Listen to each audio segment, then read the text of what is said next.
Hi, I'm Sharon Bill. Welcome to my Theory Tuition series where I'm working with you step by step through each of the ABRSM Theory Grades. There are lots of resources available to help you on my website. If you visit sharonbill.com, you'll find some free PDF information sheets and you can download those in US letter or A4 and they accompany each step of this series. There's also a page there with links to all of my YouTube video tutorials. And you can also find out about the books that I have available. I've written an exam technique guide, how to take your ABRSM Music Theory Exam. It's full of tips and techniques on how to best prepare for your exam and also how to make the best use of your time come exam day when you're working through your exam paper. So if you visit sharonbill.com, you'll find it all there. If you can give me a like, that would be really super, and please do subscribe to my channel and share the videos out. And now we're going to press on with the last question of the 2018 paper S. So turn with me to the very back of the book to page 18 and we'll have a look at this little question together. So all of these questions on this page refer back to this little melody here. And so we'll just make a start now. So I'm hoping you've had a go of this and we'll check through these together. We're asked to give the letter name of the lowest note in the melody. So just looking through, first of all, we need to be careful which clef we're in. And we also need to be aware of B flats and E flats should they need to be added into the mix. So let's look at what the lowest note is. So that's pretty low, but that's even lower. Going down onto two ledger lines here. Only one ledger line, not quite. So this is the lowest note here. And if we work it out, this is middle C. Remember, middle C is at the bottom of the treble. So that's C, that's B, that's A. The key signature is B flats and E flats, so that it doesn't apply here. So it's just note A. And we always use capital letters when we're writing letter names. So there we go. Now we just have a little bit of observation. How many times does this rhythm occur? So we're looking for 1, 2, 3, 4, 5, 6 semiquavers, 6 16th notes all in a run. And so we have one set here, that's not right, and one set here. So this occurs twice. So that's easy to do. Now then, we need to decide if these sentences are correct. In the time signature, does the 8 at the bottom of the time signature mean crotchet or quarter note beats per bar? Well, let's just think about it.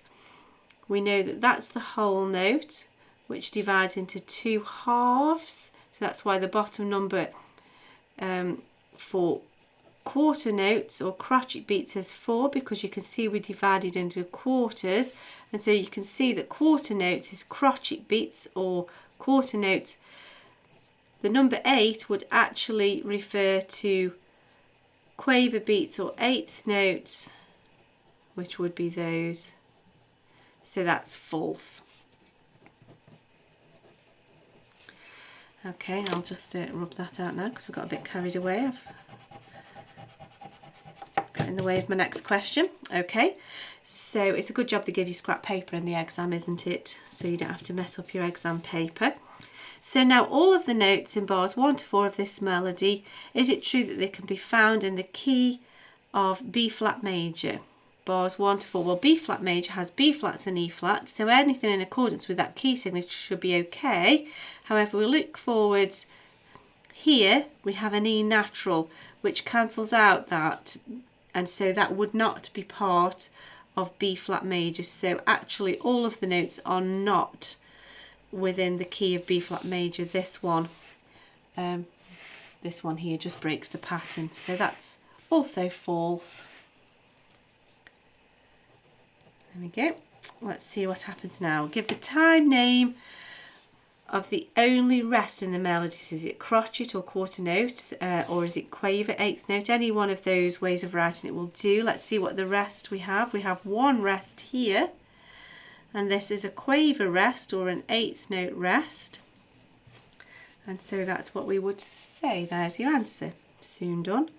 That's a quaver rest or an eighth note, rest. There we go, either one of those will do.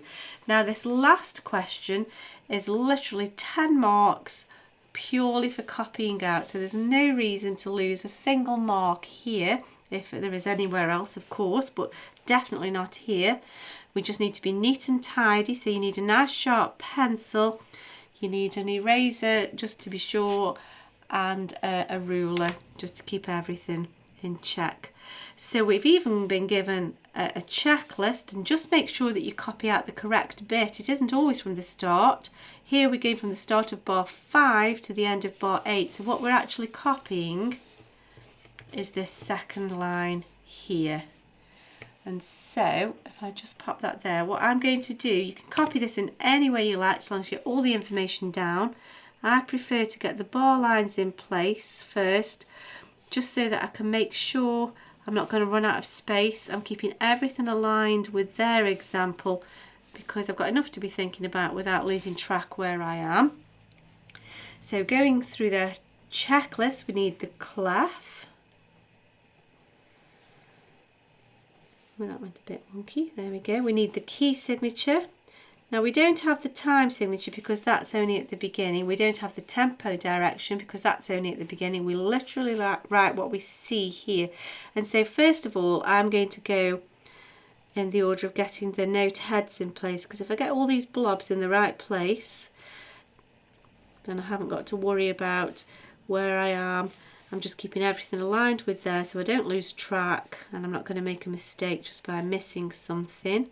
And I know it's going to be properly spaced, and I just prefer to deal with it systematically. However, do you know, so long as you just get it all down there, you could take it a bar at a time, whatever you like. So I need this note and this last one. So now I'm going to do the stems, so by all means use a ruler. In fact, I think I'll use my own advice here. So get the stems in.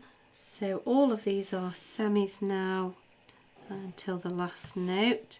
Same pattern again. You can see I'm just showing the general downwards direction by making my line a little bit diagonal. So I'm just going to get that in place. And now all of these are together and we've got an overall upwards direction, so I'll just angle that upwards. All of those are semis or 16th notes, so I can do that straight away. And then stem down, tail up. So now I'm going to put in all of the articulation marks. So we've got a slur here, staccato.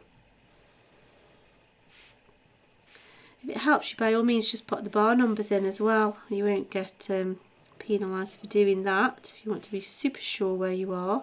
So that's a staccato mark, that's a tenuto mark. Let's just do a bit of revision here. Let's make use of this to just really check we know what we're looking at. So this is a legato marking, that's a slur, which means these should be smoothly joined together. That's a staccato marking, which means it's detached. We have another staccato marking here. This is a tenuto mark, which means it's held for full value, but it's slightly detached. It's also a slight pressure to it. We have this fermata, this pause sign here, which means we linger on that note longer than its actual value. We have Rall, which is short for Rallentando. We first came across that in grade 1. It would be also the same as ritardando, and it's a gradually slowing down. Then here we have the word crescendo, cresc, which is short for crescendo, gradually getting louder, and that is the word, and that is the symbol that means exactly the same thing, both meaning gradually getting louder. We can see that it's opening out. So from the C to the end of the bar. And then we end on forte, which means loud. So I think that's everything present and correct. So that's all completed. And there we go. That's the end of that question. that's also the end of that paper, and it's also the end of the 2018 Grade 2 past paper booklet. I do hope that's been helpful to you. I hope it's helping you to get to grips with your studies. These past papers and all of the previous years are a really excellent revision resource. If you can give me a like, that would be really super, and please do subscribe to my channel to keep updated and share my videos out, please. Please also do visit sharonbill.com and make use of all of the resource and information that's available there to help you. Thanks for watching, and I'll see you next time. Bye.